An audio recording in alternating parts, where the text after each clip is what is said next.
Hi friends, hello అందరికీ నమస్కారం. ఎలా ఉన్నారు? బాగున్నారా?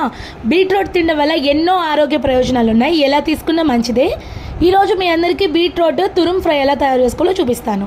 3/4 కేజీ బీట్రూట్ని పైన తొక్కంతా తీసి శుభ్రంగా కడుక్కొని సన్నగా తురిమి పక్కన పెట్టుకోండి.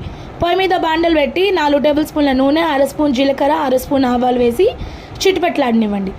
అది చిటిపెట్టలాడిన వెంటనే మీడియం సైజు ఉల్లిపాయ సన్నం తరుగు, దంచిన వెల్లుల్లి పెద్దది దంచిన వెల్లుల్లి వేసుకోండి. తర్వాత ఒక పిడికనంత కరివేపాకు వేసి ఎర్రగా వేగంగానే బీట్రూట్ తురుము, 1/2 స్పూన్ పసుపు, 1/2 స్పూన్ ఉప్పు వేసి బాగా మిక్స్ చేసి మీడియం ఫ్లేమ్లో 10 నిమిషాలు వదిలేయండి ఉడకడానికి. అంతేనండి, తురుముకున్నాం కదా, తొందరగానే ఉడుకుతుంది. తర్వాత కూరకు సరిపడే కారం, 1.5 స్పూన్ కారం వేసుకోండి. ఈ స్టేజ్లో ఉప్పు కారం 2 సరి చూసుకొని వేసుకోండి.